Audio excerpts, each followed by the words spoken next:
Welcome back, our viewers from wherever you're watching us live from. I'm Dennis Munene, and of course today is on a Wednesday.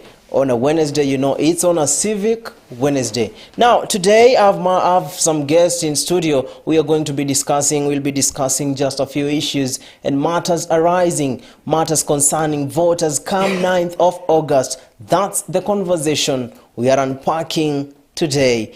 You know, after every 5 years, this country goes to an election.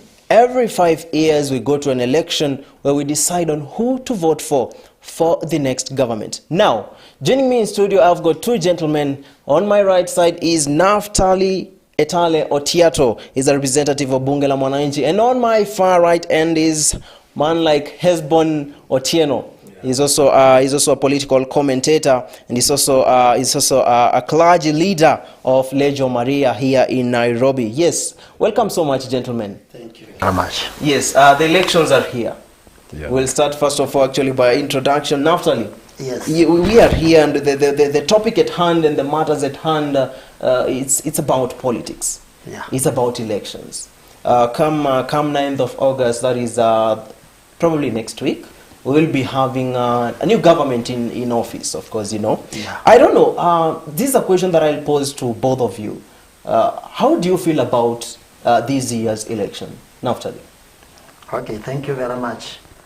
Once again, let me say that Naftali Etale Otiato, the way you have just correctly put it, and professionally I'm a medic. I am also a member of Bunge la Mwananchi. So I'm very glad to be here this morning. Actually, I could not have been here today. It was my friend Duke. Okay, yeah. Our Kili Duke, who was supposed to be here, but because he traveled, he contacted me and he actually forwarded my contacts to you. Yes. So I'm glad to be with you this morning. Yes. And I'm looking forward to a robust discussion. All right. Now, tell me, how do you feel about this year's election, Mr. Naftali? Okay, this year's election is just an election like any other. After every 5 years, we have to go to polls and decide those people who are going to lead us for the next 5 years. Mm-hmm. So this is just an election like any other. And I don't see anything different from the rest of the elections we have been having in the country. Oh, okay. Mr. Hesbon, thank you so much for coming for the conversation that we'll be having today. I don't know, how do you feel about this year's election? From where you sit, you're a clergy member, and of course I know you also hold a position in the Azimio La Umoja One Kenya. Yes, Interfaith. You're the chair for the finance committee. How do you feel? I feel great because this is a time where it's a unique election we are going to undertake, because we've never seen where a sitting president supporting an opposition leader, but now it is unique in its way, because you saw the sitting president Uhuru Kenyatta is supporting the Simio presidential candidate, who's Raila Odinga. Yes. And they were not in one party when it was formed. All right. Yeah. Well, thank you so much. That's the conversation that we'll be having today. That's the pace setter. That's what will be setting the pace for today. It's on a Civic Wednesday. And on a Civic Wednesday, as I just told you earlier on when we met and at 7 a.m., I just told you that today, we're going to discuss matters, voters, education, and what the voters need to know when they go to the polling station, to their polling stations come 9th of August. Just remind you, this is the Kirk TV Partnership Week, whereby we are trying as much as we can to partner with you, our viewer, from wherever you are. You have been supporting us. You've been our supporting system since we started. These are now 2 years and 7 months. Now we continue to expect that you're going to partner with us until we bear the expected fruits. Keep the conversation flowing. You can also reach us out at our social media handles. At Facebook, that is Kirk TV Kenya. At Twitter, that is at Kirk TV Kenya as well. Kirk TV Kenya on Instagram. Use the hashtag I support Kirk TV, hashtag Tujenge Kirk TV, and thus you can also reach me out at Munene Official. Yes. Bwana Naftali, Yes. tell me, do you think that voters are ready for the election in matter of civic education? You represent the Bunge la Mwananchi. Yes. Now, how do you feel about the civic education? Are the voters ready? Are they well informed? I think voters are ready, but on the part of IBC, I don't think they have been able to do sufficient civic education. Like in the previous elections, we have seen advertisement on running on radios, TVs. But today, as it stands, it seems like there have not been sufficient voter education and civic education. So many people are working out there. They don't know what they need when the material day come. Most of the people out there, they don't know why they are supposed to go and vote. So from where I sit, I can confidently say that the civic education and the voter education has not been conducted to satisfaction of most people. Right. Yeah. That's a point that everybody right now has in their mind, and I don't know, Mr. Hesbon, what's your take? I think, do you even think that voters are aware of something called, a thing called civic education? Civic education, it had been better because it had been enlightened the public about the education, the voting itself. It means the IBC fraternity has failed in its mandate to educate the public on how important the voting is. So we'll see, we'll not have the turnout as we used to have the previous elections. So you guys can, we can all come to an agreement that, that's what the gentlemen say here, is that the voters lack civic education currently. Exactly. And all the blame that we can put is on IEBC. But Naftali, I think I'll just pose this challenge to you.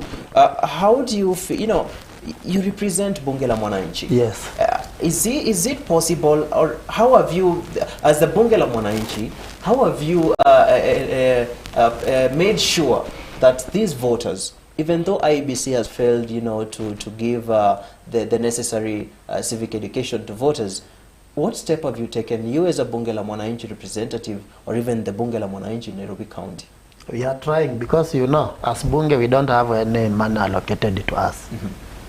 It's just a voluntary job. But we are using whichever means we can get to make sure that we reach out to these people, especially these first-time voters who actually have never voted, and they don't know what it takes for one to vote.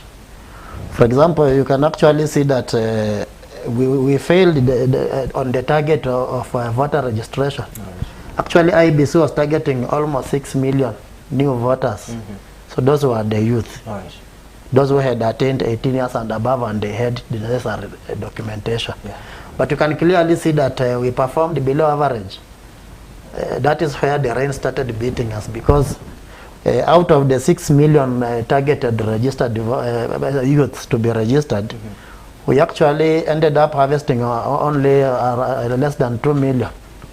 So we still have over 4 million people walking outside here. They have attained the necessary age. They have the IDs, but they just chose not to go out there and participate in this exercise.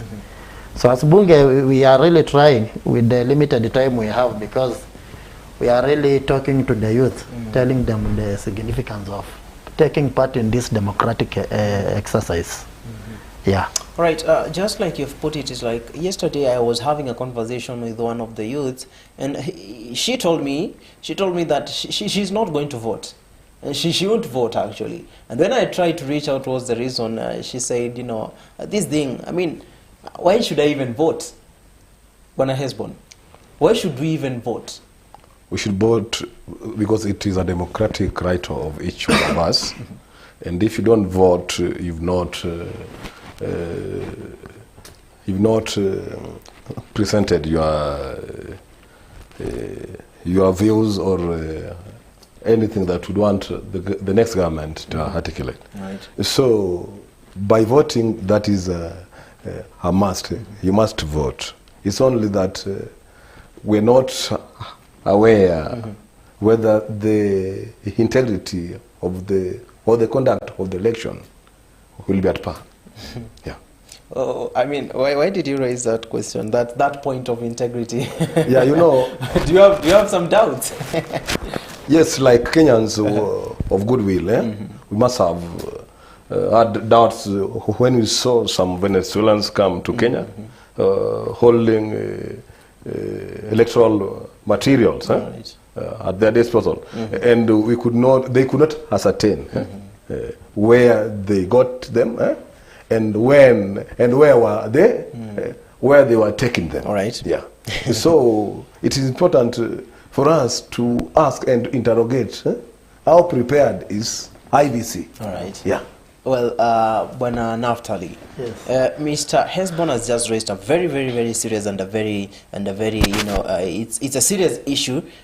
I mean, from where you sit as a representative, I'll actually be punching on the Bunge la Mwananchi because I know you deal with the common Mwananchi with your day-to-day lives. I mean, how do you examine the preparedness of IEBC to these elections?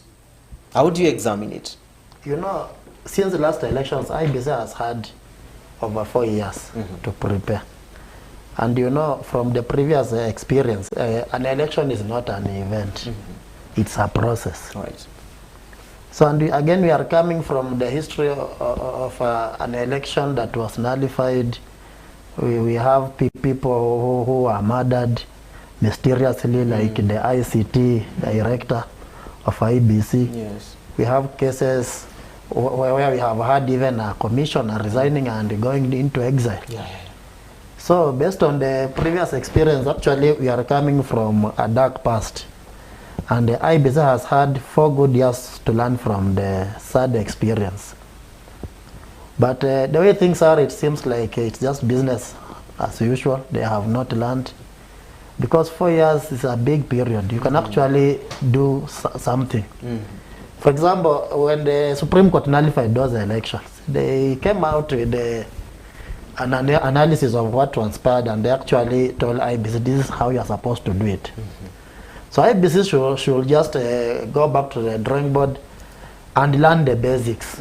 They should actually read the decision by the Supreme Court to nullify that particular election, so that going into this election, they can at least rectify some areas where it did not work, and so on. Currently, as it stands, IBC is still suffering from the crisis of inspiring confidence among Kenyans. So They ought to be prepared. okay. Yeah. So what does that mean? Do we say that IEBC is sweetling somewhere? Is just somewhere and it's not ready? Is it ready or not? You know, they have been given the mandate by the Constitution to conduct an election. And IBC constitutionally is run by the chair, who is Wafula Chebukata, and they also have a CEO called Marjan Hussein. So they don't owe any Kenyans any excuse. Right. Actually, they have got the mandate, and these people have been funded, they have been given all the necessary resources they require. So the least we expect from them is a free, fair, credible, verifiable election, because IBC must be in a position to put in place predictable systems for predictable outcomes. Right. But when we operate in the opaque manner, then it leaves a lot to be desired. Because actually, even if you look at the way IBC has been handling some of the questions, they leave a lot to be desired. For example, I don't see them coming out clearly to... I think they should be having a communication department, because when some issues are raised and then they just go mute, All right. then a few days later they come out, they start defending themselves. Actually, we need that department of communication to be working. Actually, they have not involved Kenyans in their preparations. They are too opaque. And when a question is raised, you see politicians are the ones who are responding. And you know, politicians don't speak for IBC. Yes. Yeah. Because actually, when William Ruto responded about the arrest of the Venezuelans, Mr. Hesbon, I'm coming to you. I don't know. I didn't find that the right thing to do. I don't know. What's your take, Mr. Hesbon? You know, when a player is defending a referee, you must be worried how we going as a nation. Because how come can William Ruto speak for IBC and yet he's a player like other contenders? So it's like IBC is working for somebody here in Kenya, and they have not learned from the previous mistakes that the Supreme Court used to annul the elections. Yeah, and also it's a recipe of chaos if an independent body like IBC can say that their hands are tied and are incapacitated. How? And they were funded to the brim. Yes. Well, that's the conversation we are having here. It's a candid conversation talking about the preparedness of elections this year. Now, our citizens are just expected to choose on who to put in place in the next government come Tuesday, 9th of August this year. Before we let them just make any decisions, that's why I decided now that today is on a Civic Wednesday, I decided to come up with this preparation that this panel is led by Naftali Etato. Naftali, I hope I got that.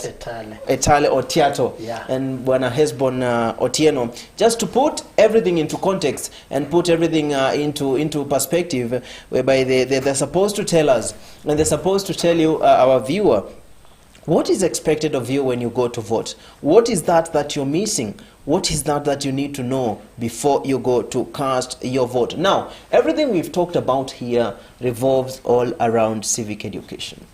Because I think the Mwananchi needs to know about things to do, like, do we need to question IEBC for doing some things without communication?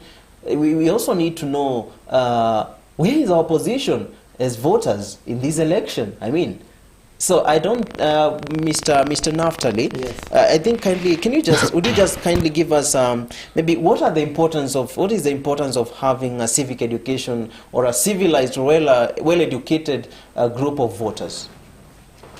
You know, a civic education will save the country from going into a tragedy. Yeah, even though we are late, it's late a bit. We have a limited time, you know. Of course, that's a 1 week. Okay. From where I sit, I know that if the civic education is well conducted, and I know, of course, we are ahead just 1 week to elections, people can now make informed decisions. Yeah, probably. Not maybe influenced by money. People can actually know the significance of an election. You know, most people just think that an election is just something you take place and you go to vote because the day for voting has come. But people should actually know why they are going to vote, right, what they expect, and the kind of leaders they are supposed to elect. So with the proper civic education, the young people who are going to vote for the first time will now know that an election is bigger than handouts. That you can still get those money from those politicians and still not vote for them. They will know. Yes. And then they will actually know that not voting is allowing someone else to choose a leader for you. And if that happens, you are the first person who is going to cry when things go south. So actually civic education is very important. Because yes, at the end of the day, like you've put it, I think it's a common Mwananchi who at the end of the day, who feels the pinch of who they elected or who they put in position in for that matter. Yeah. Now, Mr. Hesbon, I'll just pose a question to you. How do you think civic education is going to affect this year's election? How will it affect the outcome of the election? I mean, the outcome will be affected in a very big way, because, you know, when one is not educated, there are people dishing money, handouts there, and you will, when you are not educated, you will take that 50 bob he or she giving you, and you will suffer for the next 5 years because of 50 bob you took and made a wrong decision. Yeah. So education is key, and IBC ought to have enlighten the public about the voting and its importance. Yeah. So you very well think that, do you think that this election might be affected negatively, maybe turnout or even decisions like Naftali has put it?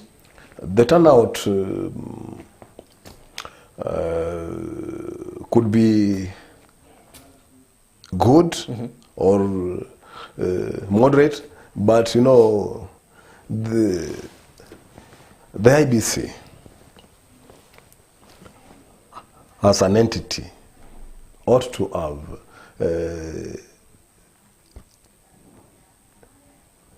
enlighten people about the importance of voting, and also tell us how they are going to manage the election even after they had plunged country into chaos last in the previous elections. Okay, okay. Well, do you agree with what Mr. Hesbon is saying? Do you agree with what Mr. Hesbon is saying? Because, you know, these voters might make decisions, you know. Voter turnout can be high or low based on a number of factors. For example, when you have politicians who go into office and they don't do as the way they promised. Some people might just choose not to go and vote because of unfulfilled promises. Right. Then we have other aspects like people can go because they have been given money. But of more fundamental is that everybody must be advised to go and vote. It doesn't matter whichever side you are going to choose, but you have to go and exercise your right. Right. Yeah. All right, that's the conversation we're having here. Actually, it's a candid conversation between two gentlemen, two political pundits who talk about matters civic education, matters voters preparedness, and IBC preparedness for the elections that are purported to happen on the 9th of August. Actually, this year is when you're going to make a decision on who to elect on when it comes to the election that is on Tuesday, 9th of August. Well, just now to change some gears and put on something different, yesterday the debate happened. Yes. Presidential debate happened.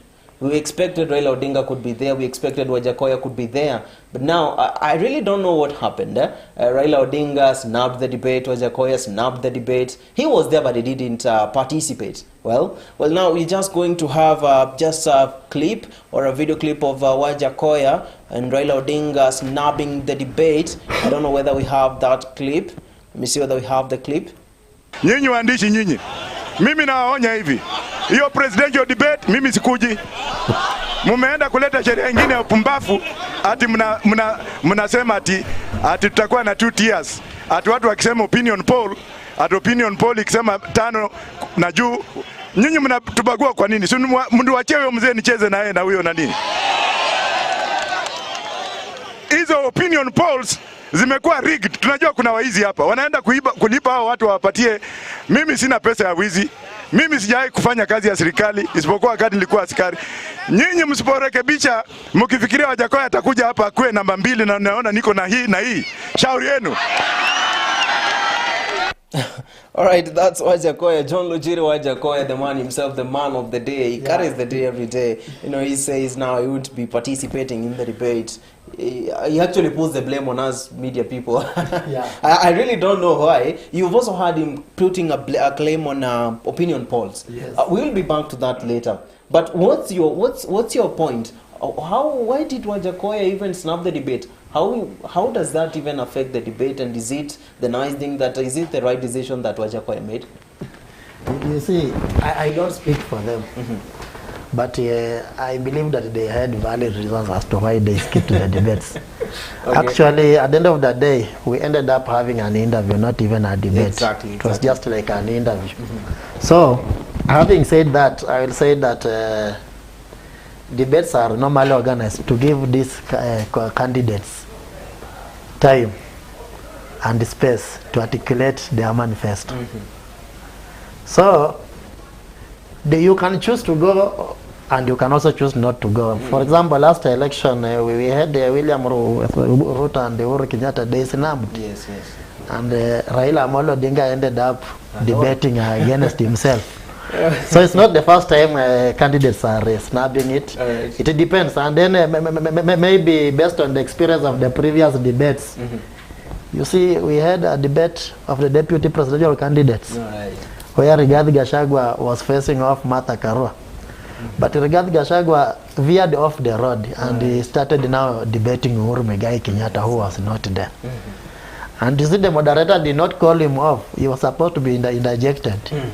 So actually, when you have a debate where a candidate is setting his own questions and answering them correctly, it brings confusion. So maybe based on that experience, plus the way Gachagua carried Kenya, people looked at that debate and they saw maybe there is no need for attending it. It turned out to be a joke. So maybe it's understandable. Maybe they had good reasons as to why they skipped. But from the previous experience, you can clearly see that the one for the deputy president, it did not live up to the expectations, because we ended up debating Rigathi against Uhuru Kenyatta, who was not there. Sure. So at the end of the debate, even Rigathi himself was saying that he was not given enough time to speak about the issues. And in the real sense, was discussing Uhuru. So you see, Martha Karua was in a very precarious situation because she does not work in Uhuru's government. She is not Uhuru's spokesman. She is not an appointee of the president. Therefore, when you drag the name of the president into that debate, you leave the other candidate with no option, because again, he cannot defend the president.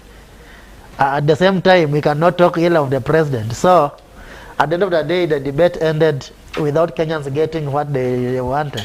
Maybe that is one of the factors that contributed. Well, I will come back to you on that matter of Martha Karua and Rigathi Gachagua. We have to revisit that, because actually I think there's a point that she made of that Uhuru Kenyatta will decide on whether to be in government or not immediately after the elections of 9th August. Well, now we are just about I think we just now be going to for a quick break, a very short quick commercial break, and then after that we'll be talking about Raila Odinga. Raila Odinga, of course, Mr. Hesbon Otieno. Yeah. You'll answer that because you're an Azimio person. All right, let's go for a quick short commercial break. Stay put.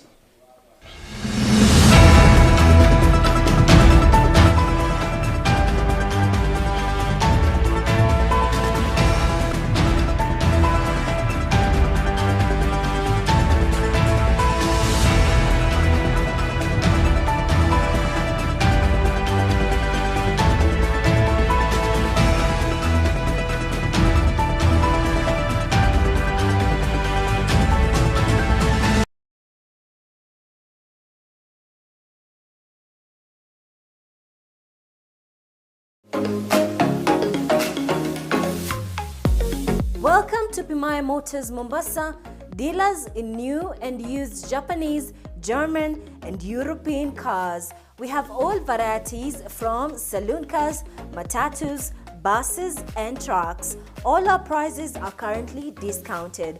Contact us today for the best deal on 0725 725 319, 0738 111 228 or 0724 017 913. Your satisfaction, our joy.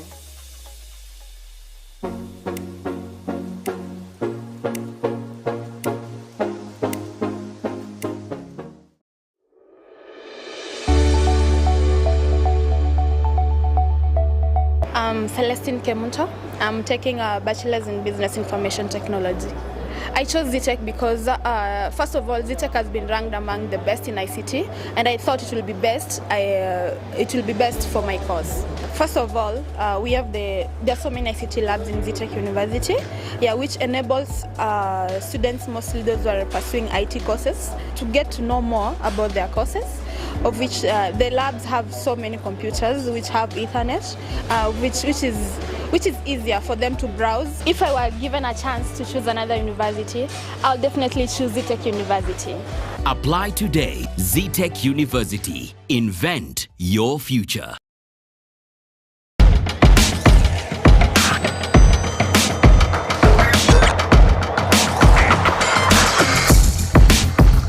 4 points as to why we need partners.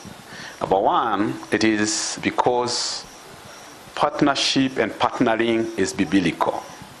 That is the model of mission which is demonstrated in the Bible. That even Jesus Christ had to partner with the 12, and then he commissioned them so that they may partner with the rest of the world. That is point number one. Point number two is so that you become part of this great mission. So we partner so that we become part of the mission. Without partnering, you cannot be part of the mission.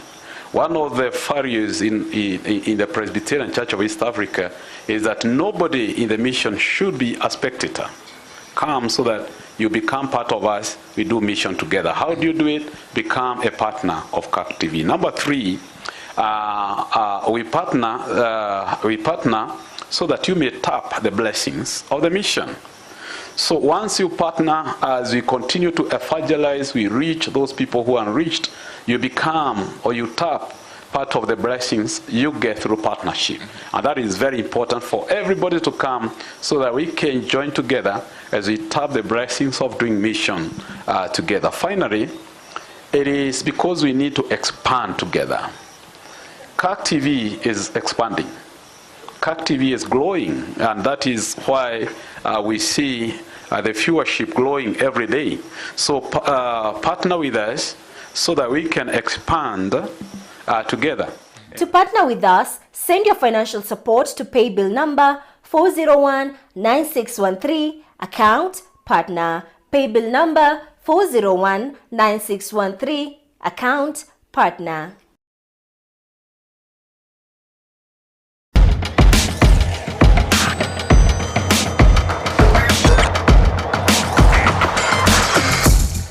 Creating awareness and informing you is our duty.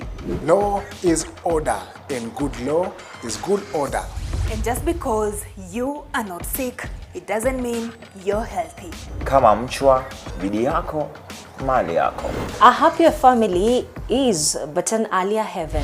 I support Kirk TV. Tujenge Kirk TV.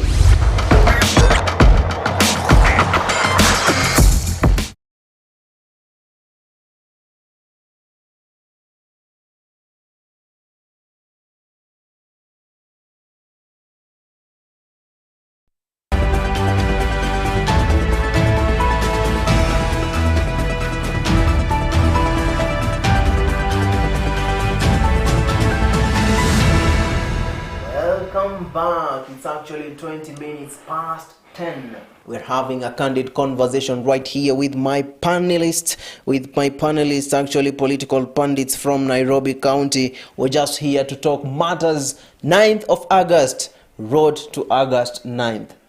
Now, gentlemen, Yes. we heard Wajakoya snapping the debate.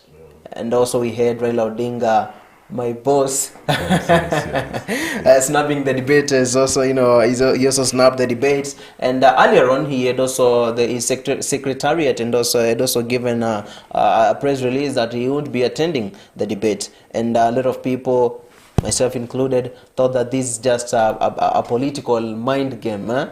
But actually, so I never knew that Raila Odinga was serious that he'll not be attending the debate. I mean, it just caught me off guard. So we're just going to have a video clip of him saying that he'll not be attending the debate. Let's have a look. Anasema tio baba naogopa debate nini? Hapana. Mimi siwenda kwenda kufanya debate na mwizi.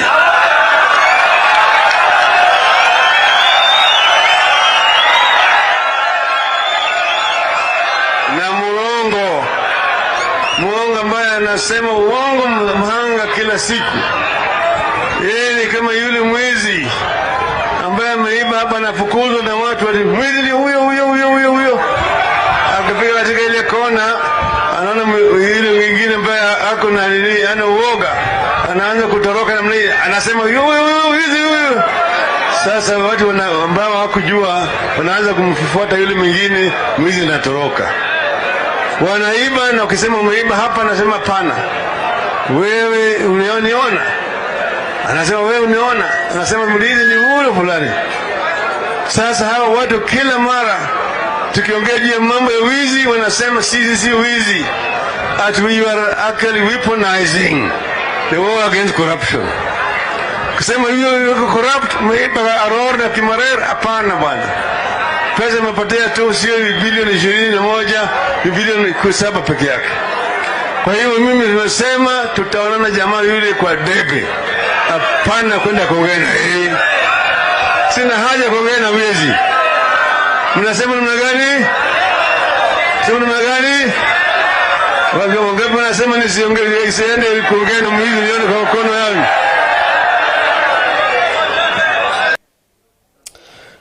Well, gentlemen, you've just heard Raila Odinga right there. He's the presidential candidate for Azimio la Umoja One Kenya.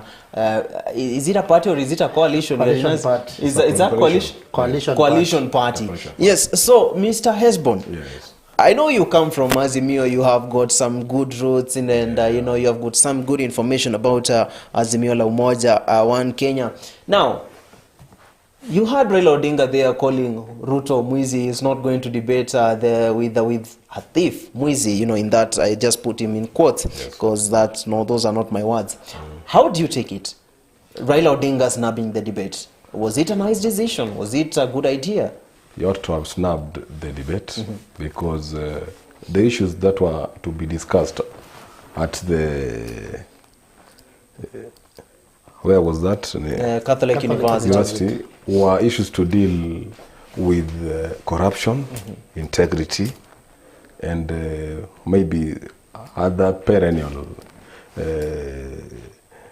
issues that has been affecting the common mwananchi.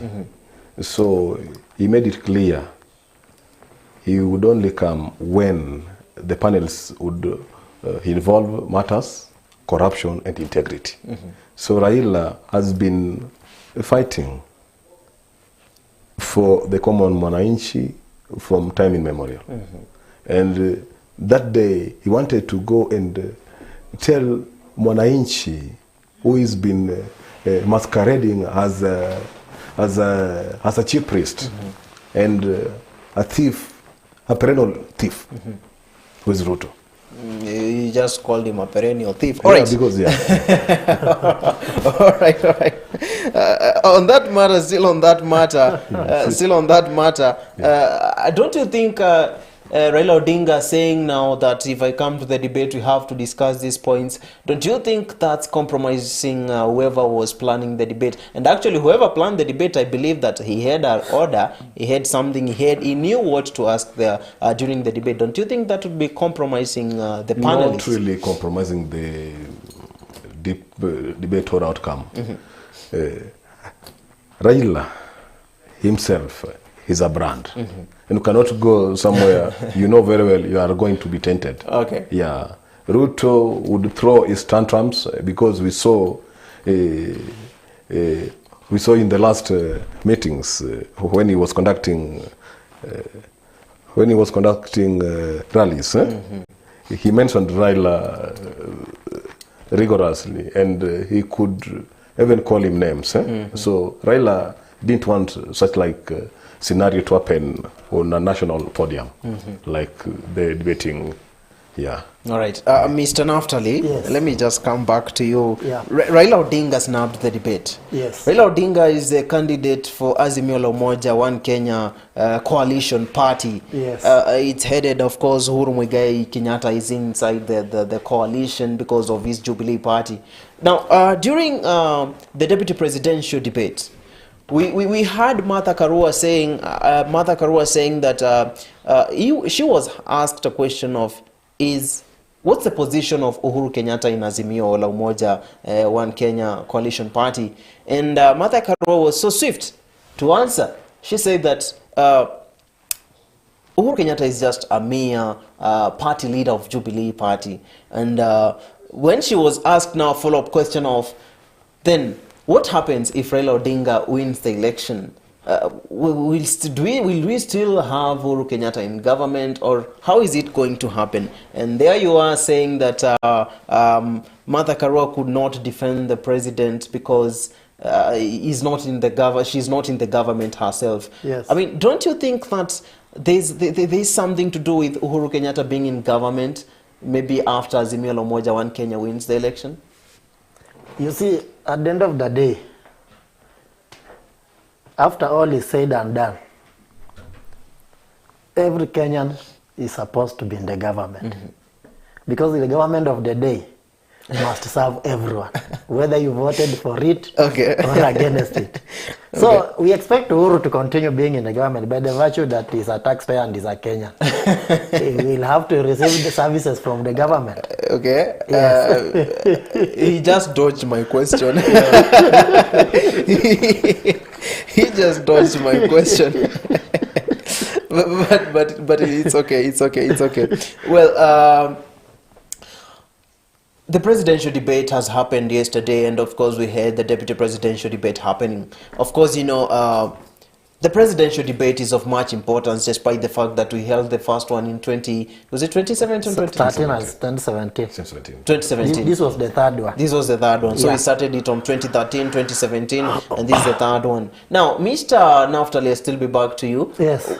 What are some of them? What is the importance of some of these presidential debates that we normally hold? How do they affect the election? Are they important? And if they are, then how do they impact the outcome of elections? We have the aspect of the undecided voters, based on the recent produced opinion polls from various companies. We can see that we have quite a good percentage of undecided voters. So actually, these debates are supposed to actually tap into those undecided voters simply by spelling out your vision for the country, extrapolating on your manifesto, explaining what you are going to do. Actually, that is all about the debates. But in the Kenyan context, it's very difficult because you find that people are too rigid. An ardent supporter of Raila Amolo Odinga will not change his mind even if Raila Amolo Odinga scores 2% in a debate. Are they that strict? William Samoei Ruto, with his support base, they have decided that they are going to vote for him. So at times, you look at the value that these debates are going to add to various presidential candidates, then you find that actually the value is very, very negligible. All right. Yeah. So what you think is that these debates, their impact can be considered as very minute?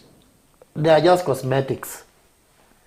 What do you Their mean? impacts are minute. All right. Yeah. So they don't have the ability to sway in new voters. Especially today, with the less than 12 days to go, most people have made up their mind. And we just have those people who don't see anything good from Raila Amolo Odinga. No matter how colorful he can come and explain his manifesto, they will always rubbish him. All right. Same to William Ruto. And we have people who don't see anything bad in these leaders. So, the way Kenyan electorates have been programmed, it's like these debates don't add too much value. Yeah. Mr. Hesbon. Yes. I don't know whether you concur with whatever Mr. Naftali is saying. Following to that, I'll just pose a very simple question. Yesterday we had, sorry to say, that was an interview. I mean, David Mwaure and William Ruto before the panelists alone. I don't know. Do you think that William Ruto yesterday swayed maybe a certain crowd from maybe the Azimio la Umoja because he was interviewed or even debated by himself? There was nothing new that Ruto brought to the table. He could not speak about the Aror and Kamurer Dam and how they used to swindle over 2 billion a day, and also how he had grabbed certain public lands. He could not say or answer promptly when he was faced with those questions. So Ruto went there. We didn't want to see a show of might. We wanted to see a real debate and real articulation.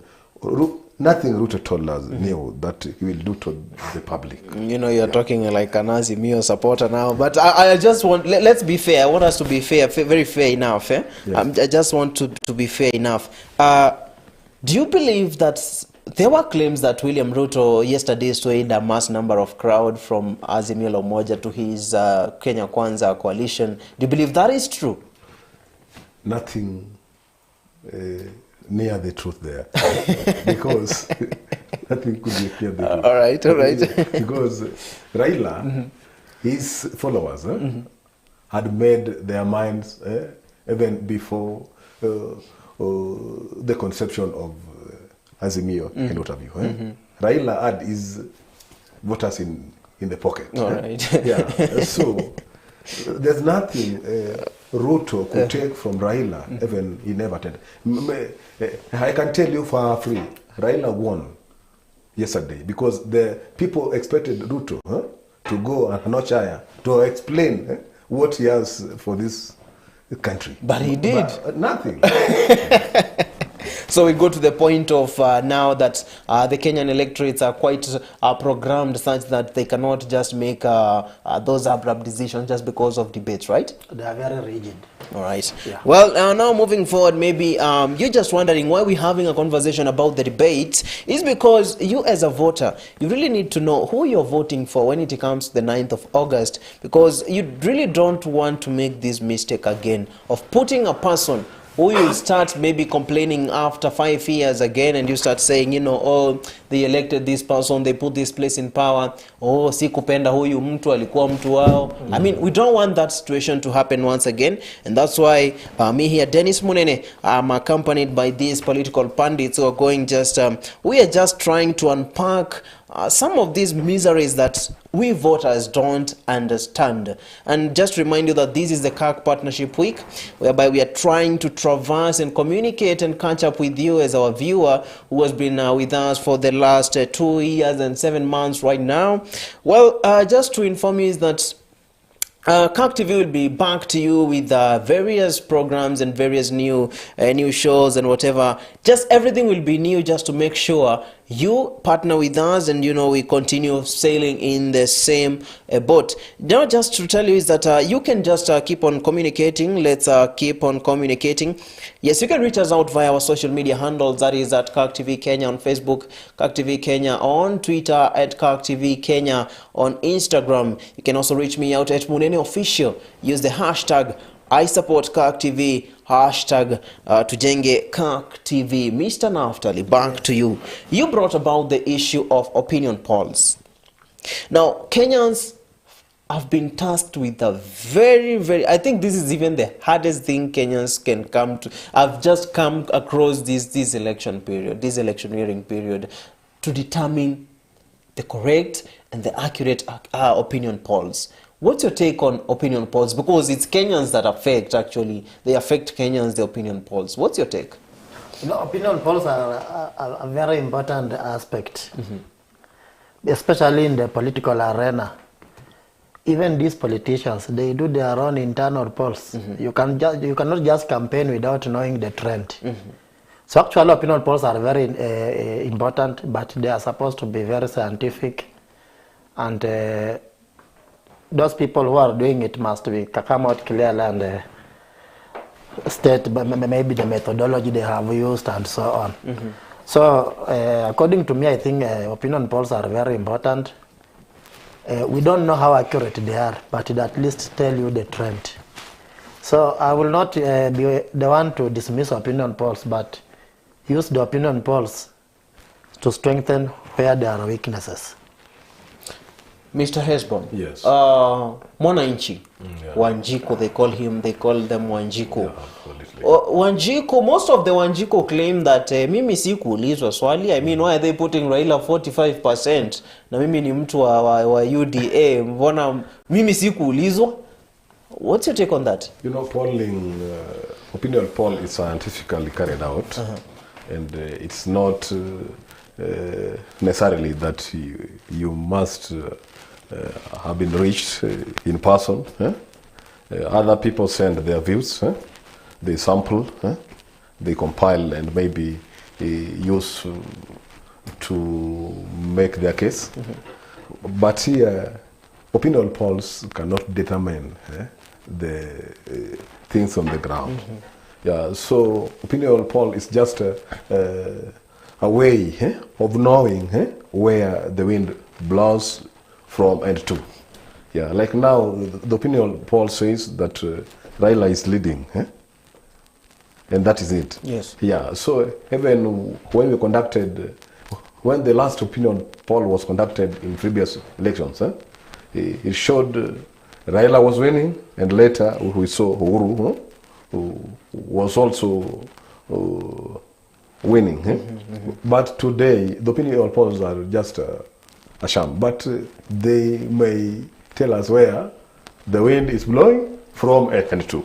Okay. Yes. So from where you sit, do you concur with the claims that opinion polls are actually not they don't determine who these candidates are, because there are certain instances where opinion polls are being interfered with or being procured.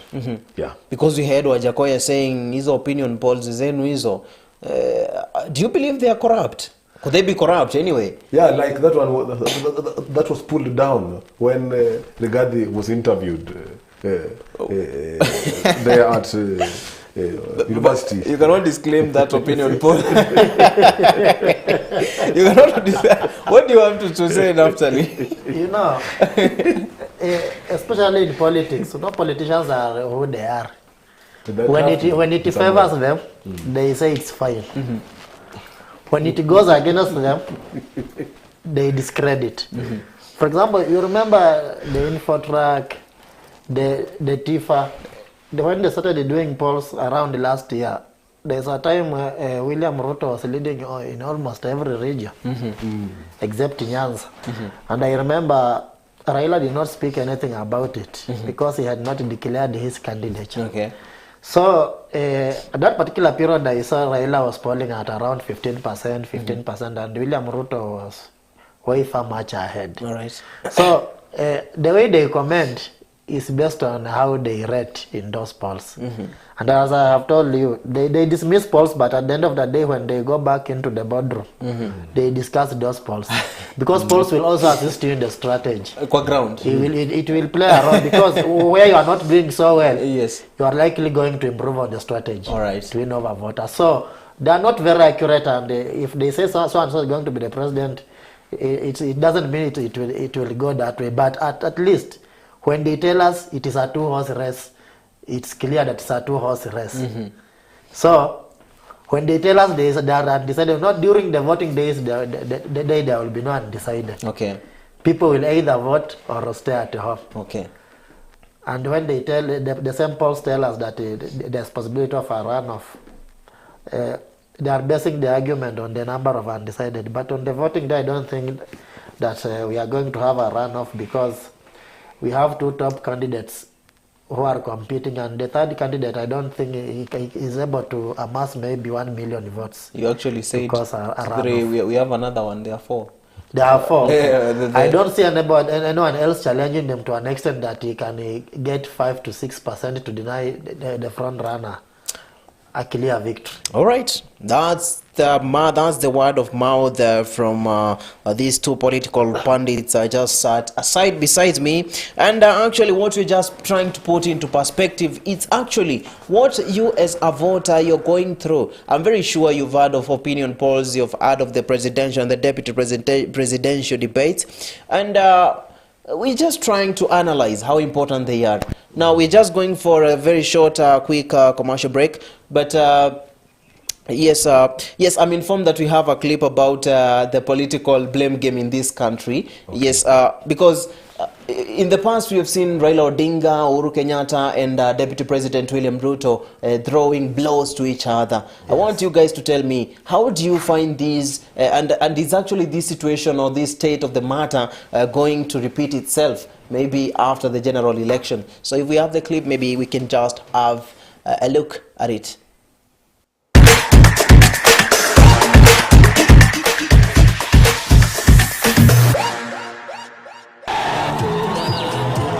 It was one of the memorable political unions witnessed in the country since independence, with these two political bulls, His Excellency Uhuru Muigai Kenyatta and His Excellency Dr. William Samoei Ruto coming together to bury down their political differences in 2013.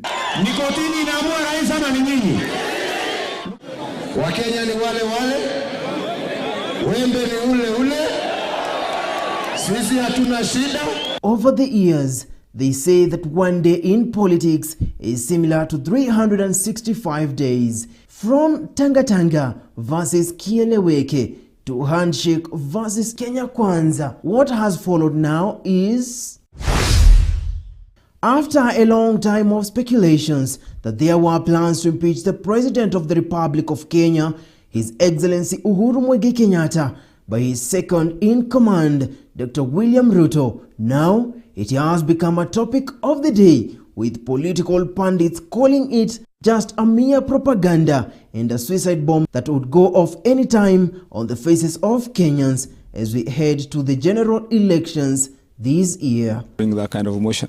So I want to agree with many Kenyans who think that conversation has no place at this time. Kenyans echoing some of the sentiments made by some of the leaders that this is just a mere political game, but which could have a catastrophic results to the mwananchi.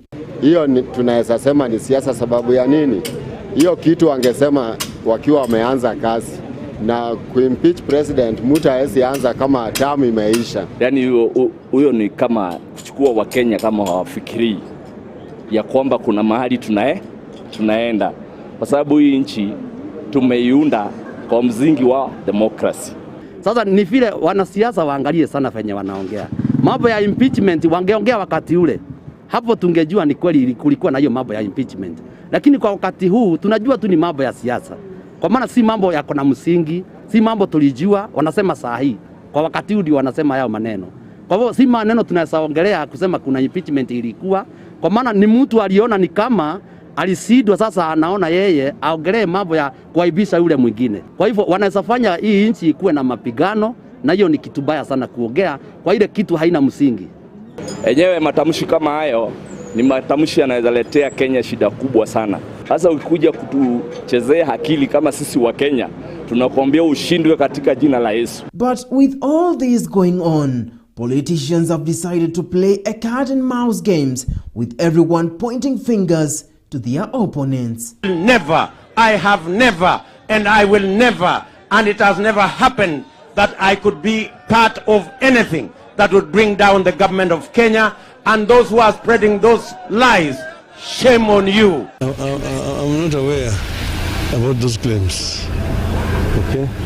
So I have nothing to say. What do I want to say?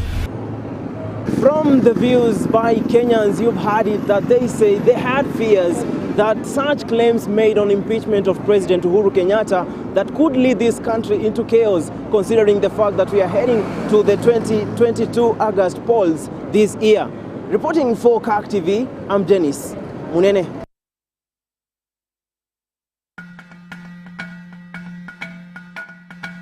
As we head to the general elections this year, various puzzles unveiling each day in the political arena, and one would really wonder, what does it mean to be in a political and a democratic country like Kenya? In the recent past, we have had various political leaders and holders of public offices like members of parliament, governors, and senators impeached, and also some surviving the cutting edge of the impeachment, accused of poor management of public office or embezzlement of public funds. The likes of the two ex-Nairobi County governors, Evans Kidero and Mike Mbuvi Sonko, who now both are seeking to run for gubernatorial race in the forthcoming general elections in Homa Bay and Mombasa counties, respectively. Na ningesi watu wetu wale ambao wako na marafiki wawe wakisi. Thank you so much for keeping it Kirk TV. It's actually now maybe like around 5 minutes to 11. Now guys, gentlemen, you're here. Well, that's the political blame game in the country, yes. And that's Mike Sonko and Evans Kidero case that you have just seen. That's a story over there, and I want you to comment very briefly on how you think of the political blame game in the country, whereby Uhuru Kenyatta, the President of the Republic of Kenya, yesterday he was saying Raila Odinga uzee si mgonjwa. Yeah. So I don't know how you guys, what do you strike of the political blame game? 30 seconds. Actually, it's because of hypocrisy. Mm-hmm. Because we have politicians who take credit for good things done by the government. All right. But those bad things, they distance themselves. Mm-hmm. The hypocrisy in politicians. So it's actually bad because the president cannot work alone. Mm-hmm. He has to work with the people to deliver. Mm. It cannot be that any good road somewhere, you claim credit. Mm-hmm. Any good railway line, SGR, you say you are the one. Okay. If you find somewhere a dam, you say you are the one. All right. But when it comes to the cost of living, you blame it maybe on the handshake or on the president. All right. It's double speak. Yes, thank you. Let's have the take of Hesbon Mwangi so swiftly. What's your view on the issue of this worry at the ballot? Are we going to elect leaders who have been there, like Mike Sonko, who has just been barred by IBC, or is the court actually not to vie for the gubernatorial seat in Mombasa? What's your take? Come again. What's your take on the issue of Mike Sonko has been barred by the court to vie for the gubernatorial seat in Mombasa, and should we get worried? Just 30 seconds, so briefly. Sonko, first of all, has integrity issues because he's been implicated on corrupt case, and also he has cases still pending in court on corruption. So you must have passed integrity test for you to vie for the governorship. All right. Yeah. All right. Thank you so much. Well, that was the conversation we were having right here with my two political pundits. Thank you so much, gentlemen, for coming in. Mr. Naftali Otiato Etale Otiato, right? Yeah. If I got that right. And Mr. Right. Hesbon Otieno Ojwang. Mr. Hesbon Otieno Ojwang. Well, thank you so much, viewer, for keeping it Kirk TV. This is Civic Wednesday. We were discussing matters road to August 9th. Now, I'll just be reading some of your comments when I come back, because I'll be having another discussion here with other political pundits and other youth and human rights advocates who are going to discuss matters peaceful elections this year. Now, thank you so much for keeping it since we started this interview and this conversation. Thank you so much, gentlemen, also for coming once again. I will leave you with these two clips right here, these two footages here that will be talking about the history of voting in Kenya, and also the do's and don'ts that you're supposed to observe when you go to vote 9th of August 2022.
Celestine Kemunto. I'm taking a bachelor's in business information technology. I chose Civic because, first of all, Civic has been ranked among the best in ICT, and I thought it will be best. It will be best for my course. First of all, there are so many ICT labs in Civic University, which enables students, mostly those who are pursuing IT courses, to get to know more about their courses, of which the labs have so many computers which have Ethernet, which is easier for them to browse. If I were given a chance to choose another university, I'll definitely choose Civic University. Apply today. Civic University. Invent your future.